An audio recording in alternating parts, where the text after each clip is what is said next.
بسم الله الرحمن الرحيم. عن أبي هريرة رضي الله تعالى عنه قال قال رسول الله صلى الله عليه وسلم: المؤمن القوي خير وأحب إلى الله من المؤمن الضعيف وفي كل خير احرص على ما ينفعك واستعن بالله ولا تعجز وإن أصابك شيء فلا تقل لو أني فعلت كان كذا وكذا ولكن قل قدر الله وما شاء فعل فإن لو كان تفتح عمل الشيطان. رواہ مسلم. حضرت ابو ہریرہ رضی اللہ تعالیٰ عنہ سے روایت ہے کہ رسول اللہ صلی اللہ علیہ وسلم نے فرمایا: طاقتور مومن زیادہ بہتر ہے اور اللہ کو زیادہ محبوب ہے کمزور مومن سے،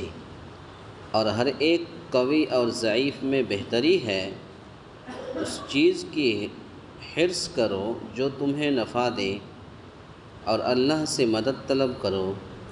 اور ہمت نہ ہارو، اور اگر تمہیں کچھ نقصان پہنچ جائے تو یہ مت کہو کہ اگر میں ایسا کر لیتا تو ایسا ہو جاتا، البتہ یہ کہو کہ اللہ کی تقدیر یہی تھی اور جو اس نے چاہا کیا، کیونکہ اگر کا لفظ شیطان کے کام کا دروازہ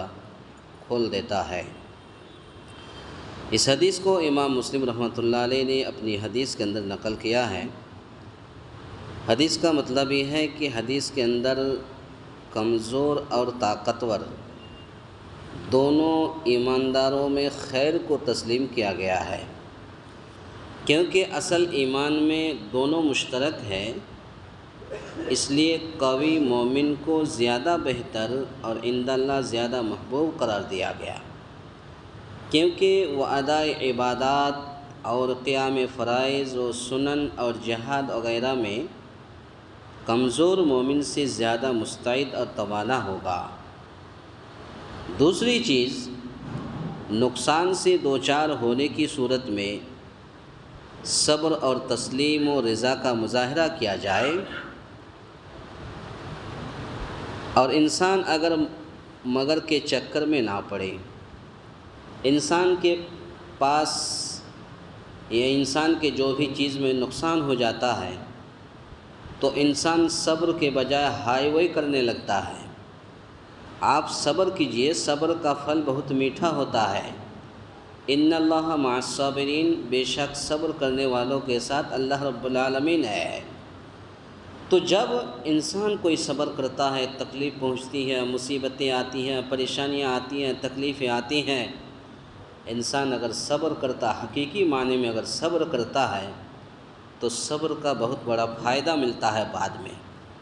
لیکن آج کل کے انسان کے اندر صبر کا مادہ بہت کم ہے، فوراً تھوڑی تھوڑی سی بات پہ وہ ناراضی کا اظہار کرتے ہیں، تھوڑی سی بات پہ غصہ ہو جاتے ہیں اور وہ صبر کا مادہ ختم کر دیتے ہیں۔ تو صبر کا مادہ اپنے اندر پیدا کرے، تو اگر کوئی شخص صبر اور تسلیم و رضا کا مظاہرہ کیا جائے اور انسان اگر مگر کے چکر میں نہ پڑے، اس سے شیطان کو گمراہ کرنے کا موقع ملتا ہے۔ انسان کے نس نس میں جس طریقے سے خون گردش کرتا ہے، ایسے ہی شیطان انسان کو بہکاتا پھسلاتا ہے، اور اگر انسان شیطان کے بہکاوے میں آ جاتا ہے، پھسلانے پر آ جاتا ہے، تو پھر انسان جو شیطان چاہتا ہے وہی کر دیتا ہے، اور شیطان بہت بڑا خوش ہوتا ہے، شیطان بہت خوش ہوتا ہے۔ تو گویا کہ پتہ یہ چلا، اور حدیث کا خلاصہ کلام یہ ہے کہ انسان کے پاس یا انسان کو اگر کوئی مصیبتیں آتی ہیں، پریشانی آتی ہیں، تو صبر کا مظاہرہ کرے، صبر سے کام لے۔ صبر سے کام لے گا تو انسان کو بہت بڑا فائدہ ہوگا، اور اگر صبر نہ کرے تو پھر شیطان جو چاہتا ہے وہی ہوگا، یا شیطان جو چاہے گا وہی ہوگا، وہی کرے گا۔ تو انسان کو صبر کا مادہ اپنے اندر پیدا کرنے کی کوشش کرنی چاہیے۔ اللہ تعالیٰ سے دعا ہے یا الہ العالمین ہم تمام مسلمانوں کو کہنے سننے سے زیادہ نیک عمل کرنے کی توفیق عطا فرمائے۔ آمین۔ اقول قولی ھذا استغفر اللہ لی ولکم ولسائر المسلمین واستغفروہ انہ هو الغفور الرحیم۔